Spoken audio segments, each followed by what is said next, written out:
জনশ্রুতি আছে মানিকগঞ্জের শিবালয় উপজেলার তেওতা গ্রামে একসময় রাজকীয় প্রাসাদ ছিল তেওতা জমিদার বাড়ি। ইতিহাস আর ঐতিহ্যে ঘেরা এই স্থাপনাটি আজও যেন বলে চলে অতীতের রাজকীয় গল্প। ইতিহাসবিদদের মতে প্রায় ৩ শতাব্দী আগে অর্থাৎ ১৭০০ শতকে জমিদার পঞ্চানন সেন নির্মাণ করেছিলেন এই প্রাসাদ। একসময় তিনি ছিলেন নিঃস্ব, কিন্তু দিনাজপুরে তামাকের ব্যবসা করে বিপুল সম্পদ অর্জনের পর গড়ে তোলেন এই রাজপ্রাসাদ। পরবর্তীতে জয়শঙ্কর ও হেমশঙ্কর নামে দুই জমিদার এখানে জমিদারি প্রতিষ্ঠা করেন। ১৯৪৭ সালে দেশভাগের পর তারা ভারতে চলে গেলে পরিত্যক্ত হয়ে যায় এই ঐতিহাসিক ভবন।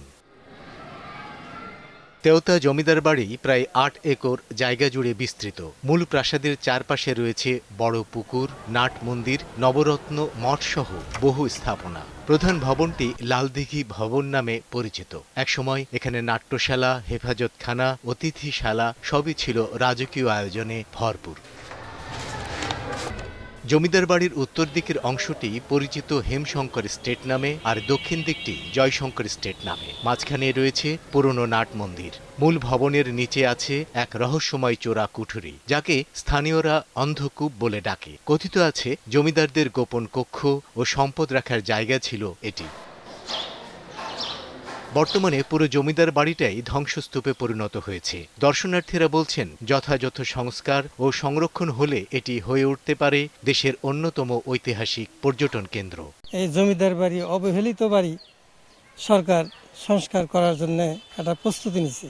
এ পর্যন্ত দেখে খালি শুনে আসতেছি। স্মৃতিসৌধ জাদুঘর একটা মিউজিয়ামের মতো করলে এই এলাকার উপকৃত হবে এবং দূর দূরান্তে যারা আছে এটা ঐতিহ্য রক্ষা হবে এবং দূর দূরান্তে যারা আসবে এখানে এখানে হোস্টেল নির্মাণ করলে একটা বিশ্বত কাজী নজরুল ইসলামের একটা প্রমিলার একটা স্মৃতি বিজড়িত একটা জায়গা, এটা এগুলো করলে এই জায়গাটার তো নাম মানে সেই পুরান স্মৃতিটা ভাসমান থাকবে আর কি। অবহেলিত জনপদকে যেন সর্বোচ্চ গুরুত্ব দিয়ে এবং সর্বোচ্চ জায়গায় ইতিহাসকে ধরে রাখার জন্য, ঐতিহ্যকে ধরে রাখার জন্য প্রাণপণ চেষ্টা করে। এই জমিদার বাড়ির সঙ্গে জড়িয়ে আছে জাতীয় কবি কাজী নজরুল ইসলামের অনেক স্মৃতি। পাশেই ছিল তার প্রিয় স্ত্রী প্রমীলা দেবীর বাড়ি। কবি প্রায়ই এখানে আসতেন। এখানেই তিনি প্রমীলার প্রেমে পড়েন এবং বহু সাহিত্য রচনা করেন। দর্শনার্থীরা আজও ভবনের ভেতরে নজরুল স্মৃতিবহ কিছু ছবি দেখতে পান। স্থানীয়রা চান কবির এই স্মৃতিগুলো যেন সযত্নে সংরক্ষণ করা হয়। শত বছরের পুরাতন একটা ঐতিহ্য।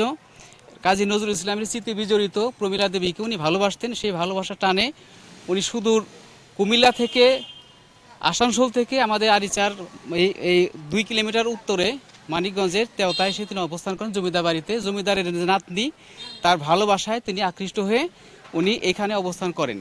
উপজেলা প্রশাসন বলছে এই ঐতিহাসিক স্থাপনার যথাযথ রক্ষণাবেক্ষণ এখন সময়ের দাবি। তেওতা জমিদার বাড়িটি সংরক্ষণের জন্য প্রত্নতত্ত্ব যে উদ্যোগ নিয়েছে এটি আসলে ধীরগতির হচ্ছে। এটি যাতে আরো দ্রুত করা যায় আমরা তাদের সাথে কথা বলবো।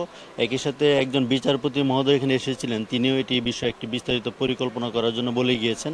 আমরা সেই পরিকল্পনা প্রস্তুত করছি, সেটি আমরা ঊর্ধ্বতন বরাবর পাঠিয়ে দেব।